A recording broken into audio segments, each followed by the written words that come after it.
भागवतम स्कंद प्रथम अध्याय 9। भगवान श्री कृष्ण की उपस्थिति में भीष्म देव का त्याग। श्लोक संख्या 14। अनुवाद एवं तात्पर्य। कृष्ण कृपा मूर्ति श्री श्रीमद् अभय चरणामृत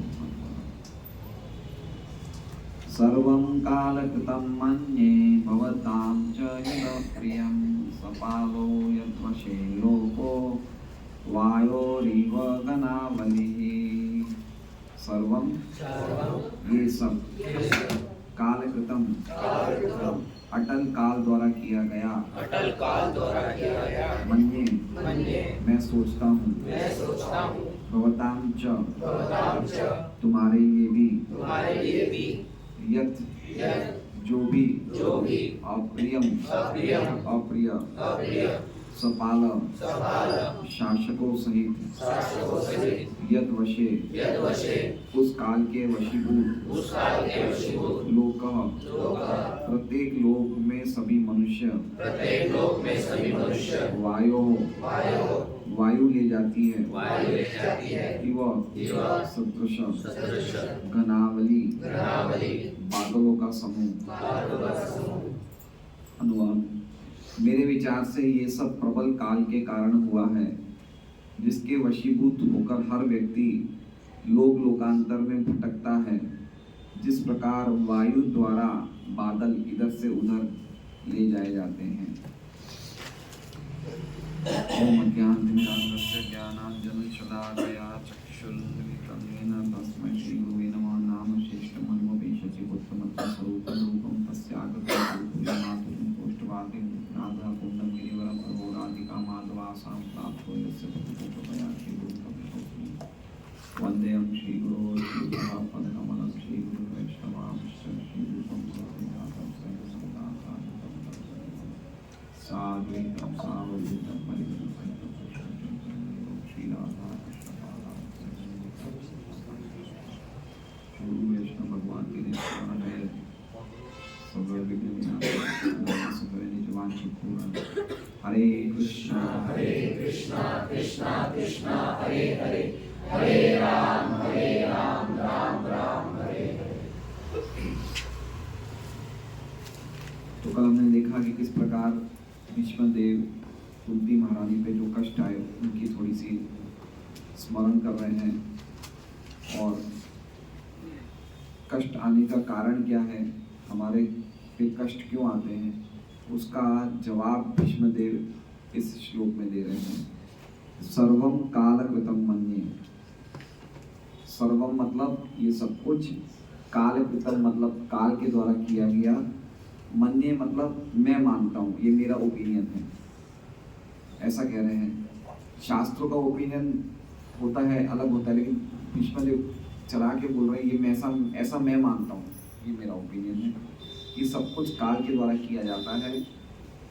भवताम च यदप्रियम, भवताम मतलब आपके जीवन में भी, मतलब युधिष्ठिर महाराज के च मतलब भी, आपके जीवन में भी जो कुछ भी अप्रिय हुआ है वो सब कुछ काल के द्वारा ही किया गया है। तो आगे कह रहे हैं कि आप ही नहीं, खाली आप ही नहीं, सपालो यद वशम लोके। यद मतलब जिस काल के वश में लोको मतलब जितने भी लोग हैं उनमें रहने वाले लोग अपने सपालों के साथ, सपाल मतलब उनको लोगों को कंट्रोल करने वाले पालकों के साथ, वो सब भी काल के वश में हैं। सिर्फ आप ही नहीं है, जितने भी ब्रह्मांड में अलग अलग लोक हैं, हर एक लोक के एक देवता हैं, हर एक लोक को एक कंट्रोल करने वाला कोई ना कोई है। वो सभी लोग काल के वश में हैं। सबको काल इधर से उधर भगा रहा है। किस प्रकार भगा रहा है, तो कह रहे हैं वायोर इव घनावली। घनावली मतलब बादलों का समूह। बादलों के समूह को कैसे हवा भगाती है, उस प्रकार हर एक व्यक्ति को काल इधर से उधर भगा रहा है। तो किस ऐसे अनुवाद स्वरूपादि लिखते हैं, जिसके वशीभूत होकर हर व्यक्ति लोकांतर में भटकता है। किसके वशीभूत होकर, काल के वशीभूत होकर हर व्यक्ति लोकांतर में भटकता है। उसी प्रकार जिस प्रकार वायु द्वारा बादल इधर से उधर ले जाए जाते हैं। तो इसमें युधिष्ठिर महाराज भीष्मदेव कह रहे हैं कि आप अपने आप को दोषी मत समझो, आपका दोष नहीं है, आपके कारण ये सब नहीं हुआ, युद्ध आपके कारण नहीं हुआ है, लेकिन ये सब करने वाला क्या है? काल। काल ही सब कुछ करता है। ठीक है, तो क्या हम कैसे समझें कि जो भी आपके साथ अप्रिय हुआ है वो सब कुछ काल के द्वारा किया गया है। आप ही नहीं, जितने भी लोक में रहने वाले जीवात्मा है और उनके पालकों के सहित सब कुछ काल के वश में। जिस प्रकार बादलों के समूह को वायु ले जाती है, उस प्रकार सब कुछ काल के द्वारा किया जा रहा है।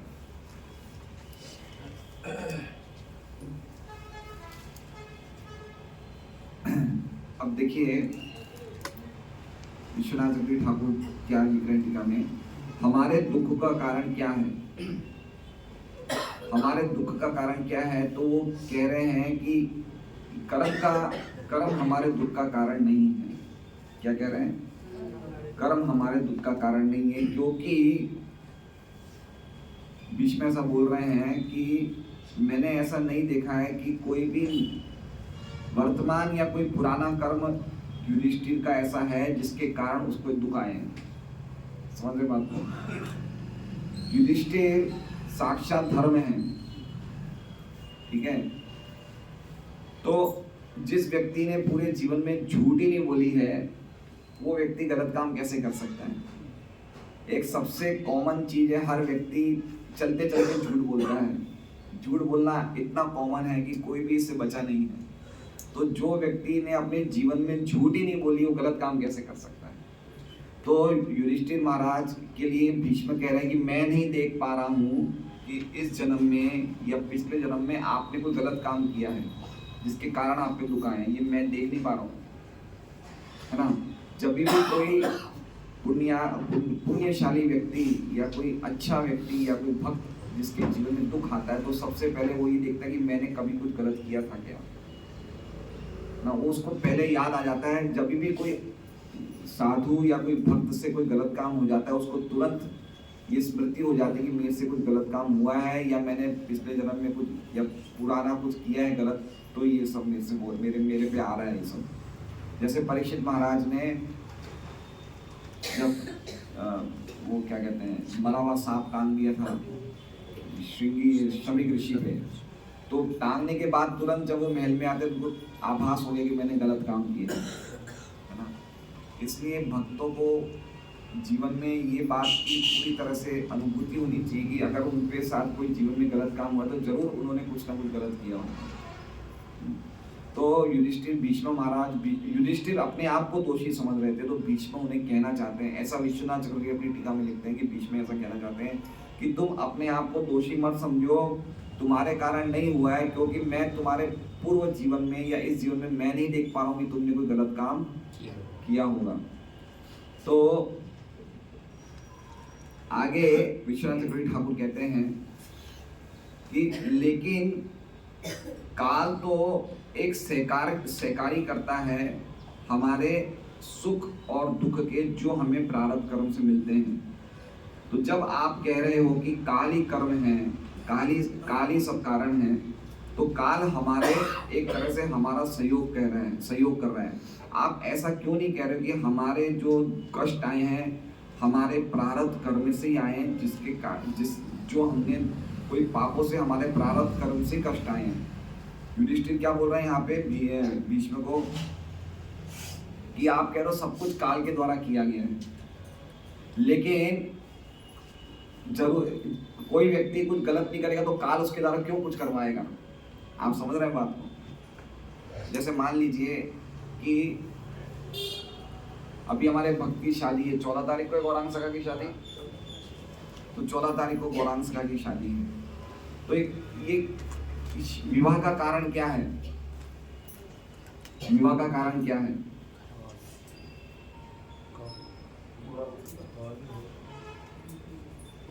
विवाह कैसे होगा? काल के द्वारा होगा। वो जब तक 14 तारीख आएगी नहीं तब तक विवाह नहीं होगा। ठीक है, तो विवाह का आधार क्या है? काल है। काल के बैकग्राउंड में विवाह हो रहा है। ठीक है, लेकिन जरूरी तो नहीं 14 तारीख को सभी कुंवारे लड़कों का विवाह होगा, ऐसा तो है नहीं है। अगर काल ही कारण है तो सबका ही विवाह हो जाना चाहिए जो भी कुंवारे घूम रहे हैं। उसका क्या होगा? उसका इसलिए होगा कि उसने कुछ तो प्रयास किया होगा, कोई लड़की देखी होगी, कुछ आपस में बात की होगी, कुछ नक्की होगा, तो ही तो हो रहा है। तो इसमें बता रहे हैं कि काल एक तो सपोर्ट भी कर रहा है, काल एक आधार भी है, साथ में जो कुछ करता है उसको काल उसका सहकार करता है। जैसे उसने कुछ किया है, कुछ आपने से बात करी है, संबंध नक्की हुआ है, उसकी शादी है, तो काल एक तरह से हमने कुछ किया होगा तो ही काल उसको मैनिफेस्ट करेगा, उसको बताएगा, नहीं तो नहीं बताएगा। तो युधिष्ठिर महाराज कहना चाहते कि आप कह रहे हो मेरे से कुछ काम नहीं गलत हुआ है, सब काल ही कारण है, लेकिन काल भी तभी कारण बनेगा ना जब हमने कुछ ना कुछ तो किया होगा। समझ रहे हैं बात को? कुछ तो किया होगा। तो उसके सामने फिर भीष्मदेव ऐसा बोल रहे हैं कि युधिष्ठिर तुम तो साक्षात धर्म के अवतार हो, तुम साक्षात मूर्तिमान धर्म हो, तो अगर तुमने कोई गलत काम किया तो फिर तुम धर्म हुए कैसे? तुम धर्म कहलाने योग्य नहीं हो। जैसे मान लो हम बोलते हैं सूर्य है, तो अगर सूर्य में अंधकार है तो सूर्य कैसे हुआ? सूर्य तो हुआ ही नहीं ना। वो सूर्य में अगर अंधकार है तो सूर्य को बोल ही नहीं सकते हम। सूर्य माया, सूर्य कृष्ण सूर्य सम माया है अंधकार। अगर कृष्ण या सूर्य है तो फिर अंधकार का तो कोई प्रश्न ही नहीं उठता है। तो अगर तुम साक्षात धर्म हो तो तुम अधर्म कैसे कर सकते हो? ऐसा भीष्म कह रहे हैं। इसलिए कर्म कारण नहीं है, काल ही कारण है। लेकिन इस काल को कोई भी समझ नहीं सकता, ये हमारी तर्क की सीमा से परे है और ना ही इसका कोई निवारण है। समझे? ये भीष्मदेव कह रहे हैं कि ऐसा मैं कह रहा हूं, ऐसा भीष्मदेव कह रहे हैं कि अल्टीमेटली काल ही सब कारण है। और आगे भीष्मदेव ये कह रहे हैं कि विश्वनाथ ठाकुर कहते हैं कि ये मैंने सामान्य लोगों की उक्ति बताई है। भीष्म ऐसा बोल रहे हैं कि सामान्य लोग ऐसा ही मानते हैं, सामान्य लोग ऐसे बोलते हैं कि काल ही कारण है, ये सामान्य लोगों की उक्ति बताई है, ऐसा भीष्मदेव बोल रहे हैं। अब हम तात्पर्य पढ़ेंगे प्रभुपाद जी का।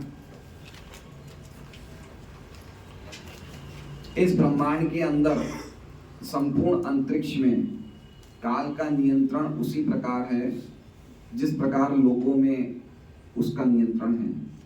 सूर्य सहित सभी बड़े बड़े ग्रह वायु के बल के द्वारा उसी प्रकार नियंत्रित है जिस प्रकार वायु के वेग से बादल चलते हैं। इसी प्रकार अटल काल वायु तथा अन्य तत्वों की क्रिया को भी नियंत्रित करने वाला है। अतएव प्रत्येक वस्तु सर्वोपरि काल द्वारा नियंत्रित है, जो इस भौतिक जगत में भगवान का सबसे शक्तिशाली प्रतिनिधि है।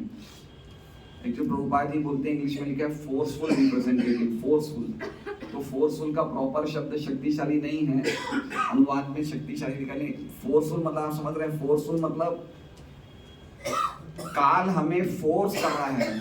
समझे आप? हम जैसे मान लीजिए हम नाखून काटते हैं, नाखून बढ़ जाते हैं, तो 15 दिन बाद वो अपने आप ही बढ़ जाएंगे, आपके रोकने से रुकेंगे नहीं। इसे क्या बोलते हैं? फोर्स, है ना। जैसे हम बोलते हैं कि हम कभी बोलते हैं यार मैं तो बचपन में कब छोटा था, कब बड़ा हो गया, कब बूढ़ा हो गया, कैसे समय भागा जा रहा है, हम बोलते हैं ऐसा। लेकिन समय नहीं भाग रहा, समय हमें भगा रहा है। जिस हिसाब से तात्पर्य में लिखा है समय हमें भगा रहा है ना। समय की काल की गति इतनी सूक्ष्म और इतनी तेज है कि हम समझ नहीं सकते कैसे एक्ट कर रही है। हमें पता ही नहीं चलेगा कि हम लोग किस प्रकार अपने जीवन के हर अवस्थाओं को कितनी तेजी से काल बदल रहे हैं, है ना। अभी हमें लगता है हम बिल्कुल एनर्जी से भरे हुए हैं, चुस्त हैं, लेकिन कुछ समय के बाद ही जब बुढ़ापा आएगा हमसे पैर भी नहीं चलाए जाएंगे, है ना। पाचन क्रिया गड़बड़ा जाएगी, हमें पता ही नहीं चलेगा। और कहा जाता है कि बुढ़ापा में व्यक्ति के सब सुखों का नाश हो जाता है, वो बिल्कुल जैसे कहते हैं बिल्कुल मायूस हो जाता है। तो कौन कर रहा है ये सब? ये काल कर रहा है। काल मतलब वो आपको दिखता नहीं है, लेकिन उसके कार्य इतने जबरदस्त है, कोई भी चीज को वो ऐसे रखने नहीं देगा। उसका जो फीचर है, उसका स्वभाव ही है नाश करना। क्या करना है? नाश करना है। आप चाहे कुछ करोगे नहीं, जैसे मान लीजिए आप बहुत अच्छा बिल्डिंग बनाओ, घर बनाओ, लेकिन धीरे धीरे धीरे काल के प्रभाव से वो धीरे धीरे धीरे नाश होते ही जाएगा, वो बच नहीं सकता है। वो नाश होगा ही होगा। तो काल का क्या स्वभाव है, वही भगवान गीता जी में कहते हैं, कालोस्मी कालोस्मी लोकक्षय कृत प्रभवो। जैसे महाकाल है, उज्जैन में महाकाल है, तो महाकाल मतलब भगवान ही है महाकाल, कृष्ण ही महाकाल है। कृष्ण शिव के थ्रू, शिव जी को जितने भी देवताओं को भी जो नाम मिले वो ओरिजिनली भगवान के ही नाम है, वो देवताओं को समय के लिए दिए जाते हैं। तो महाकाल ओरिजिनली कृष्ण का ही स्वरूप है। कालोस्मी लोकोक्षय कर प्रभु, लोकों को मैं क्षय करने वाला हूँ। किस प्रकार करता है वो हम नहीं समझते हैं, लेकिन हर एक चीज काल के द्वारा होती है। जैसे मान लीजिए कभी कभी हम पेपर में, अभी हमारे कोई जान पहचान वाले थे, वो बॉम्बे फॉरेन से बॉम्बे आए एयरपोर्ट में, और बॉम्बे एयरपोर्ट से सूरत रहने वाले थे। तो ज़्यादातर क्या होता है, रात को एयर फ्लाइट, इंटरनेशनल फ्लाइट्स रात को आती है 1-2 बजे, तो उस टाइम कोई ट्रेनें रहती नहीं, तो सीधा वो लोग क्या करते हैं, सूरत के लिए वो कर लेते हैं, टैक्सी कैब कर लेते हैं, सीधा एयरपोर्ट से सूरत आ जाते हैं। तो व्यक्ति आ रहा था, मतलब 3-4 दोस्त आ रहे थे, ड्राइवर गाड़ी चला रहा था। अब उसके व्यक्ति के मन में क्या है, बोला मैं गाड़ी चलाऊंगा। उसने गाड़ी ली और 10-15 मिनट बाद एक्सीडेंट हो गया, सब मर गए। आप समझे? तो कैसे काल एक्ट करता है हम नहीं समझ सकते हैं। किस प्रकार वो उसका काल था कि उसको मृत्यु होगी तो हो जाती है। तो कैसे एक्ट हो रहा है काल हम नहीं समझ सकते। कोई व्यक्ति चल रहा है, जैसे अगर हमने अभी पढ़ा होगा नारद जी के टाइम पे उनकी मृत्यु, उनकी मम्मी की जो मृत्यु होती है, उनकी क्या कहते हैं, कैसे मरने से होती है, आप लोगों को पता होगा। सांप से हुई थी, और उसमें बहुत अच्छा लिखा हुआ है वो श्लोक में, अध्याय 6।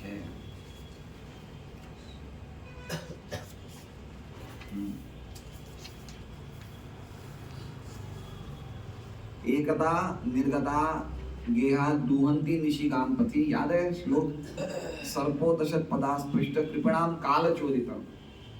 कि एक बार मेरी माँ बेचारी रात्रि के समय गाय धुने जा रही थी, तो परम काल से प्रेरित एक सर्प ने मेरी माता के पांव में डस लिया, परम काल से प्रेरित। तो हम समझ नहीं सकते हैं कि कैसे एक्चुअली में हम बोलते हैं अकाल मृत्यु हो गई है, अकाल मृत्यु मतलब अनटाइमली, बिना टाइम के, लेकिन एवरीथिंग इज में, हर एक चीज काल के पीछे हो रही है, हर एक चीज हम नहीं समझ सकते कि किस प्रकार से कार्य हो रहे हैं, लेकिन सब कुछ काल। लेकिन काल ऐसा भगवान का स्वरूप है कि दिखता नहीं है, लेकिन भौतिक जगत में जैसे ही हम प्रवेश करेंगे काल हम पे एक्ट करेगा ही करेगा। आध्यात्मिक जगत में काल का प्रभाव नहीं है, काल आध्यात्मिक जगत में भी है, समय आध्यात्मिक जगत में भी है, लेकिन वो प्रभाव नहीं है वहां पे। लेकिन भौतिक जगत में अगर हम हैं तो काल हम पे एक्ट करेगा ही करेगा। इतना जबरदस्त फोर्सफुल चीज है काल। इसलिए चाणक्य पंडित प्रभुपाद जी बहुत बार बोलते हैं, इसलिए चाणक्य पंडित बोलते हैं कि विशेष कर से करके भक्तों को काल का बर्बादी नहीं करनी चाहिए, काल को कभी भी दुरुपयोग नहीं करना चाहिए। एक मिनट हमारा चला जाता है, वो वापस नहीं आ सकता। अभी 8:20 हो रहे हैं, तो 8 बज के वापस, ये टाइम वापस नहीं आएगा, टाइम चला गया, हमेशा के लिए चला गया। इसलिए हमें काल की बहुत बड़ा रिस्पेक्ट करना चाहिए। कभी भी हमारे जीवन में हमें प्रयास करना चाहिए कि रात को सोते टाइम हम जब सो रहे हैं तो हम देखें, सर्वे करें, एनालाइज करें कि हमने सुबह से लेकर शाम तक कितना समय बर्बाद किया। क्या गति होगी लोगों की जो 1-1 घंटा, आधा घंटा मोबाइल पे बैठे, काल क्या गति करेगा उनकी है, किस प्रकार से उनकी गति होगी हम नहीं समझ सकते। कौन से काम काल हमसे कब करवा बैठता है हमें नहीं पता। हम देखते हैं कभी कभार 2 व्यक्ति बहुत अच्छे मित्र होते हैं और कुछ समय के बाद एक दूसरे की शक्ल भी नहीं देखना चाहते हैं, होता है हमारे जीवन में, देखा है हमने कभी, है ना।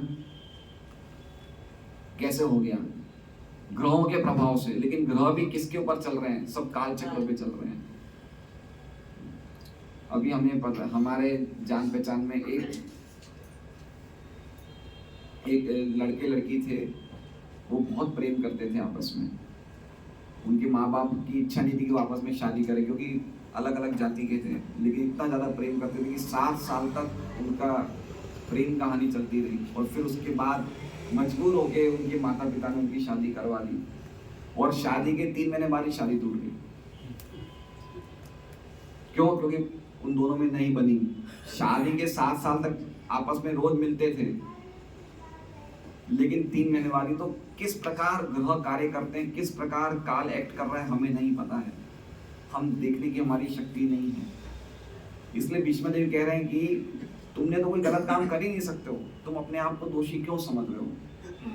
तो सब कुछ किसके द्वारा किया गया है? काल के द्वारा। लेकिन काल इतना फोर्सफुल मतलब इतना स्पीड में चल रहा है कि हमें पता ही नहीं चलेगा कि कब कब हमारे साथ, हम कब मृत्यु की कगार पे खड़े हैं, हमें पता ही नहीं चलेगा हमें, इतनी तेजी से। और हम फिर हमें कष्ट होगा, फिर हमें दुख होगा कि मुझे मनुष्य जीवन मिला था और मैंने इसको भगवान की सेवा में यूटिलाइज नहीं किया।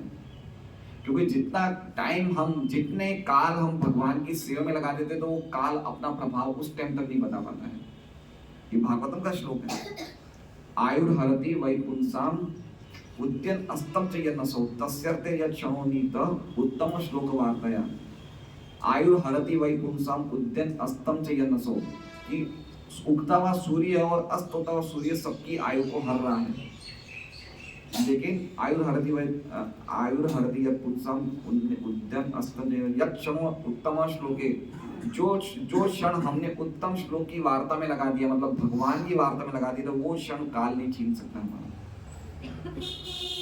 इसलिए अगर हम वास्तव में अपने आप को काल के प्रभाव से अपने आप को बचाना चाहते हैं, तो हमें काल को भगवान की सेवा में लगा देना चाहिए हमारा उस समय।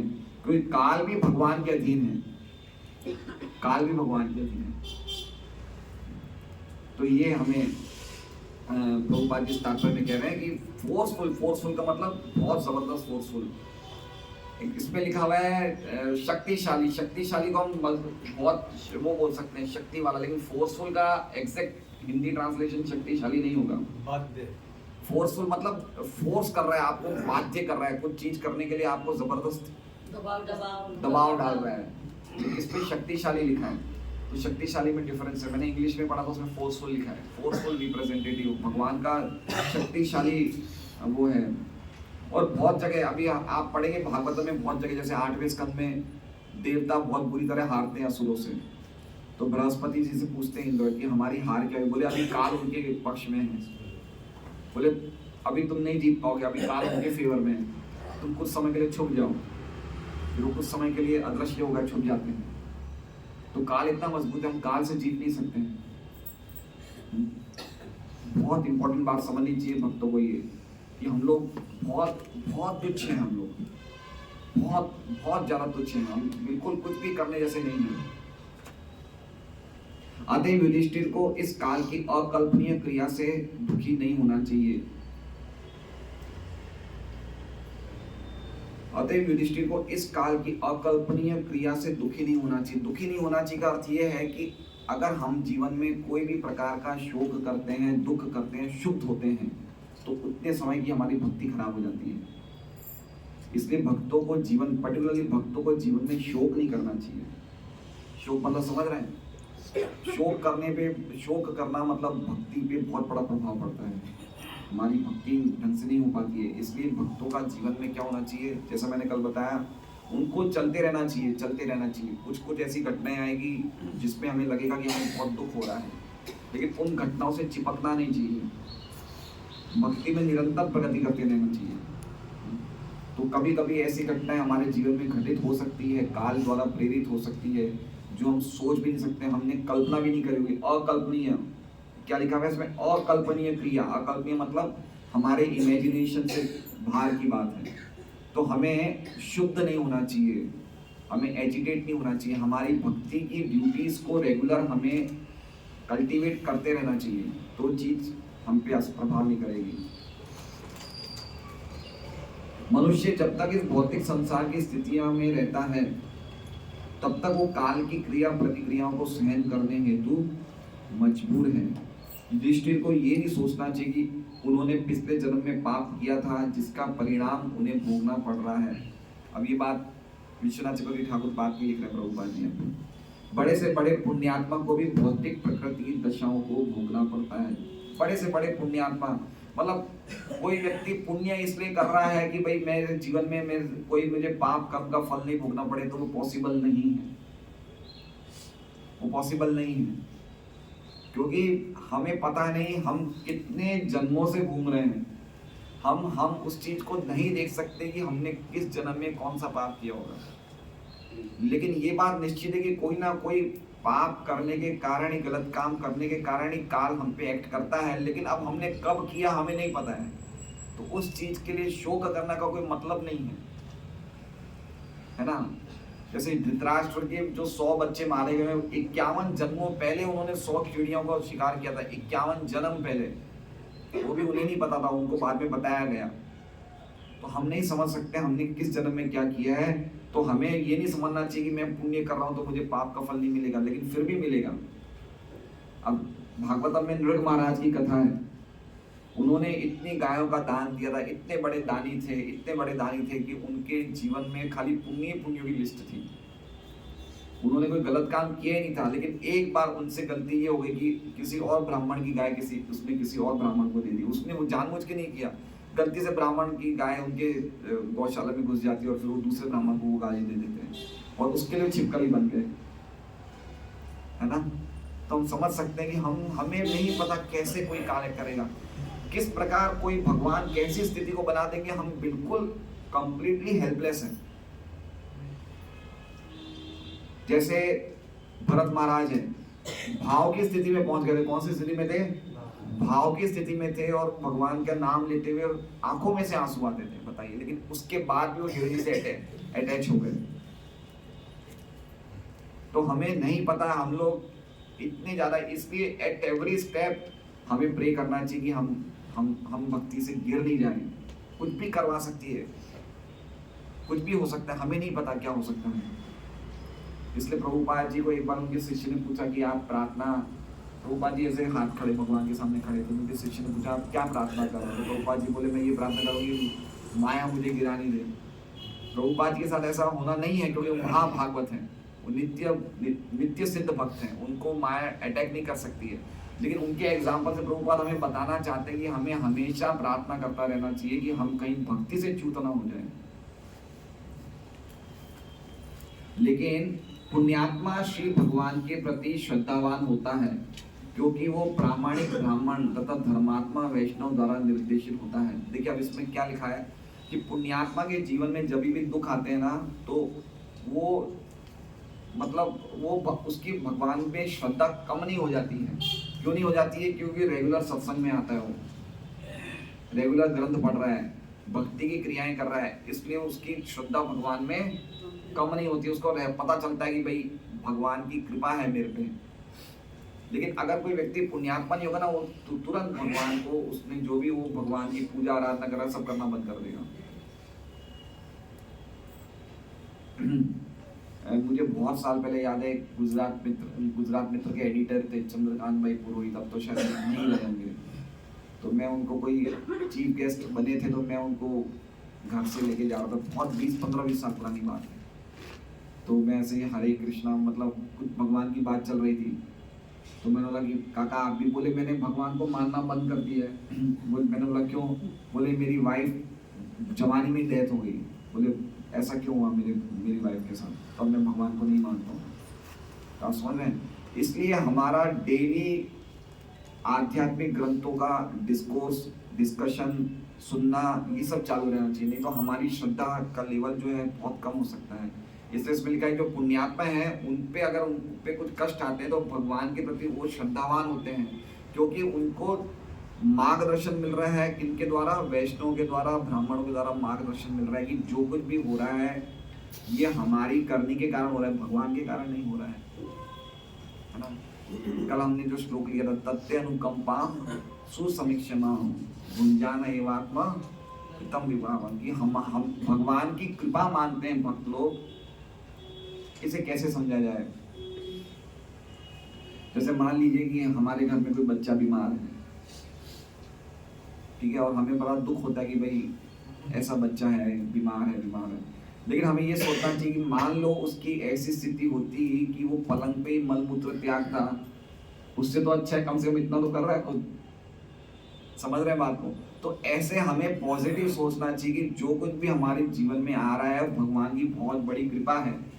भगवान के जो क्या बोलते हैं उसे एहसान हमें एट एवरी मोमेंट हमें रियलाइज करनी चाहिए भगवान के कितने बड़े एहसान हैं। हम यहाँ से चल के सत्संग में आ रहे हैं, भगवान की कितनी बड़ी कृपा है। हम दूसरे लोगों को देख के हम परेशान रहते, भाई इसने इतनी प्रगति कर ली इसने, लेकिन हमें ये देखना चाहिए कि हमारे जीवन में क्या चीजें भगवान कर रहे हैं। हम देख पा रहे हैं, सुन पा रहे हैं, हम सत्संग में बैठ पा रहे हैं, किसकी कृपा है ये? तो इसलिए भक्त लोगों को भगवान के गुणगान एट एवरी स्टेप गाने चाहिए, कितनी कृपा करी भगवान ने। और शास्त्र में तो लिखा है, यहाँ इतने बड़े बड़े बोल्ड स्टेटमेंट्स हैं कि ऐसा समय आ सकता है कि जब साइंटिस्ट इतने होशियार हो जाएंगे कि वो पूरे ब्रह्मांड में कितने एटम्स हैं वो गिन लेंगे, लेकिन फिर भी भगवान विष्णु के कितने गुण है वो नहीं गिन सकते। तो ये हमें समझना चाहिए कि भगवान कितने कृपालु हैं। एट एवरी मोमेंट, हर क्षण भगवान हमारे साथ हैं और हमारी हर चीज़ों को देख रहे हैं, हमें प्रोटेक्ट कर रहे हैं, हमें जो चीज़ चाहिए वो दे रहे हैं। लोभ के वश नहीं, जो हमें आवश्यकता है वो दे रहे हैं। हमारे लोभ की पूर्ति नहीं कर रहे हैं, लेकिन जो चीज़ हमें चाहिए वो दे रहे हैं। लेकिन पुण्यात्मा श्री भगवान के प्रति श्रद्धावान होते हैं क्योंकि वो प्रामाणिक ब्राह्मण तथा धर्मात्मा वैष्णव द्वारा निर्देशित होता है। तो अभी हमने एग्जाम्पल क्या देखा था श्रद्धावान का, द्रौपदी के 5 बेटे मारे गए रात को। उन्होंने कभी भी कृष्ण को कंप्लेन नहीं की कि मैंने आज तक आपको कभी मैं भूली नहीं, मैं हमेशा आपको स्मरण करती हूँ, मेरे बच्चे क्यों मारे गए, है ना। कभी पांडव ने कभी भी कृष्ण को कोई कंप्लेन नहीं किया कि आप हमारे साथ थे, हमारे जीवन में ऐसा क्यों है।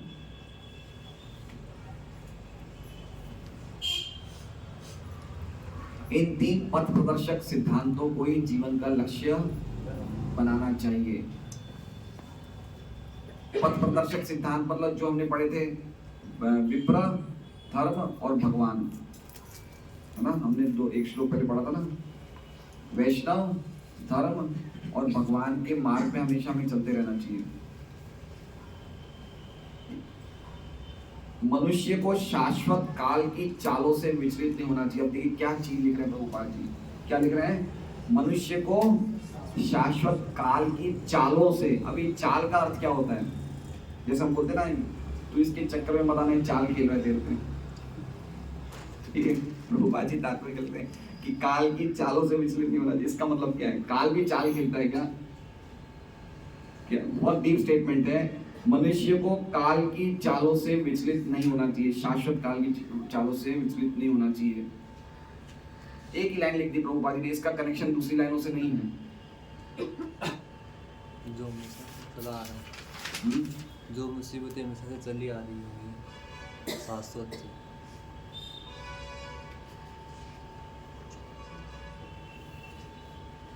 समझ कोई बता पाएगा? ये चर्चा हम रोज करते हैं। जो शुद्ध उबार है वो चाल है ना, काल की चाल है, लेकिन क्यों चाल क्यों है? शुभ गा रहे हैं वो काल की चाल है, लेकिन चाल क्यों है? ठीक है, लेकिन हम पे क्या चाल खेल रहा है? चाल सुख दुख हम पे आ रहे हैं, मेरी बात सुनिए, सुख दुख हम पे आ रहे हैं तो हमने कुछ गड़बड़ की होगी, आ रहे हैं तो इसपे काल तो हमें जो हमने किया वो दे रहा है हमें, तो काल क्या चाल खेल रहा है? हमें भक्ति से हटा अब करना तो अच्छा चाहते हैं, लेकिन विपरीत करवा देता है काल। हाँ, काल विपरीत करवा देता है, लेकिन अगर हम भगवान के आश्रय में हैं, अगर हम शरणागत हैं, तो काल विपरीत नहीं करवाएगा। लोग दे रहे हैं, लेकिन क्यों दे रहे हैं? इसको चाल क्यों बोला गया? आप समझ रहे हैं बात को? चाल क्यों बोला प्रभुपाद जी ने? भगवान की इच्छा या संकल्प शक्ति, उसे वो काल बोलते हैं। नहीं, एक से मेरी बात सुनिए। इसमें लिखा है चाल से चाल वाला, समझ रहे हैं कि तू इसके चाल में मत फंसना। हम बोलते ना, ये तुझे धोखा दे रहा है, चाल में मत फंसना। पॉइंट समझिए, स्टेटमेंट देखिए कितना गहरा है। कह रहे हैं मनुष्य को शाश्वत काल की चालों से विचलित नहीं होना चाहिए। पॉइंट देखिए क्या वंडरफुल स्टेटमेंट है। जैसे जैसे दुख आए तो भी विचलित नहीं होना चाहिए, सुख आए तो भी विचलित नहीं होना चाहिए। लेकिन इसमें चाल क्यों बताया है? परीक्षा ले रहे हैं ना। काल नई नई चीजें हमारे सामने ला रहे हैं। हाँ बराबर है, लेकिन हमें क्यों नहीं विचलित होना चाहिए? हाँ भक्ति में हमको दृढ़ रहना। हाँ भक्ति में दृढ़ होना चाहिए।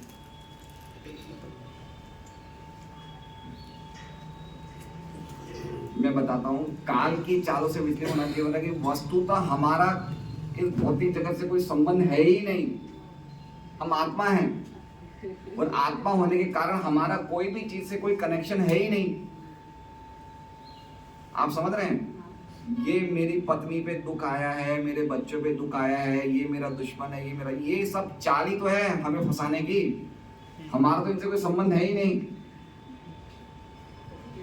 पॉइंट समझ रहे हैं? अभी आप भागवतम का छठा स्कंद में देखिए, चित्रकेतु महाराज थे, उनका बच्चा छोटा ही मर जाता है, उनकी वो सौतेली माँ उन्हें जहर खिला देती है। ठीक है, तो प्रभुपाद जी एक तात्पर्य में लिखते हैं कि ये चित्रकेतु का जो बेटा जो मरा है, ये पिछले जन्म में इसका शत्रु था। ठीक है, तो वो शत्रु पिछले जन्म में तो शत्रु था, तो उसको तो आपस में शत्रुता थी, लेकिन अब वो उसको क्या समझ रहा है? बेटा ये क्या है? ये चाल है ना, ये चाल है। अब समझिए कि जैसे नंद किशोर है, नंद किशोर के अगर 100 रुपए कोई रिक्शा वाला ज्यादा लेता है तो इसको गुस्सा आता है, और ये इसकी वाइफ उठा लेगी तो उसको अच्छा लगेगा, और ये क्या समझेगा? ये तो अच्छा है, ये मेरी वाइफ है। तो ये क्या है? ये काल की चाल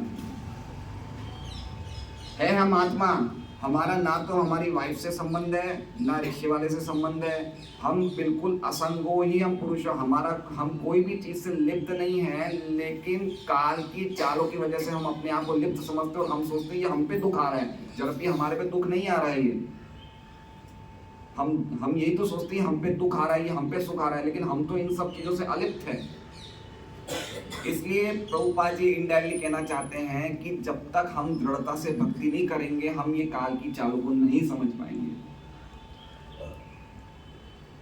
हमारा अल्टीमेटली लेकिन आत्मा के स्तर पे तो लागू ही नहीं है ना काल। तो वही तो बात कह रहे हैं। तो ये चाल ही तो हुई, क्या हुई? काल की चाल ये बताते शरीर के स्तर की बताई हुई है ना। तो इसलिए तो प्रभुपाद जी कह रहे हैं कि जब तक हम अपने आप को शरीर समझते रहेंगे, काल हम पे चाल खेलता रहेगा। पॉइंट समझ रहे हैं आप कि हम अपनी पहचान शरीर से कर रहे हैं। दुख तो हम पे आया ही नहीं है। जैसे आप रात को सपने में आपको शेर दिख गया और आप डर गए कि शेर आ गया, शेर आ गया, तो ये तो सपना ही तो है ये। तो हमने आप इतने जीवन में, हम इस जीवन में हमने पत्नी को, बच्चों को 50 साल टाइम दे दिया पूरा, लेकिन अगले जीवन में अगर वही पत्नी हमारे क्या कहते हैं, हमारी कोई दुश्मन बन के आएगी तो आप उससे शत्रुता करोगे। तो अभी तो 50 साल पहले तो आप तो प्रेम करते थे, अब शत्रुता कर रहे हो, तो काल की चाल है नहीं है ये। आप समझ रहे पॉइंट को? कैसे संभव? ये तो जब भरत महाराज का आपने उदाहरण दिया, वो भाव के स्तर पे थे। भरत महाराज देखिए, अब ये अलग एग्जांपल है। भक्तों के जीवन में जो हो रहा है वो काल के द्वारा नहीं हो रहा है, वो एक अलग चीज है, वो हम बाद में कल समझेंगे, कल वाली क्लास में।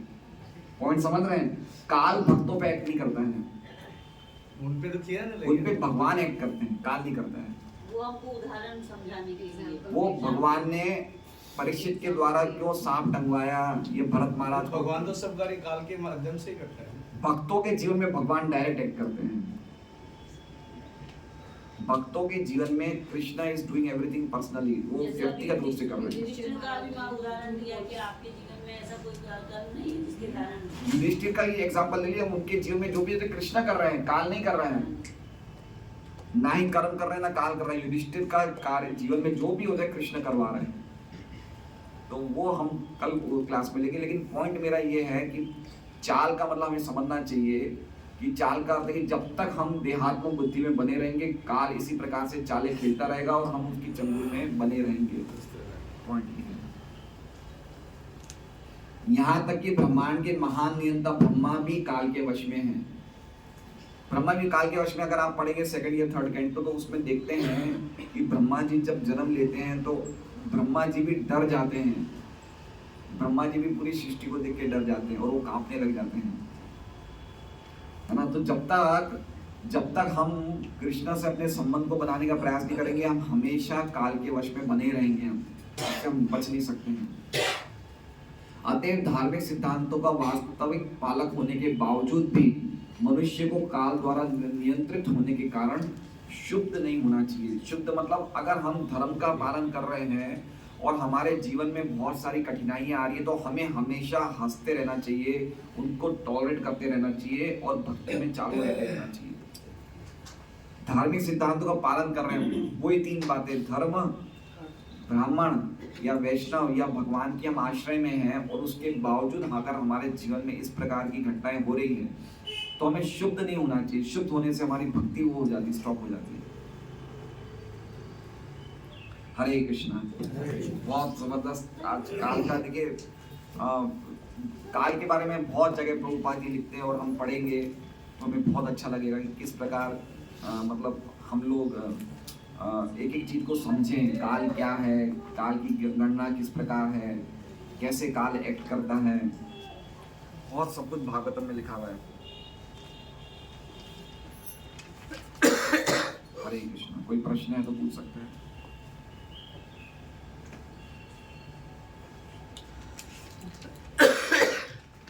हरे कृष्णा। श्रीमद् भागवतम की जय। वांछा कल्पतरुभ्यश्च कृपा सिंधुभ्यो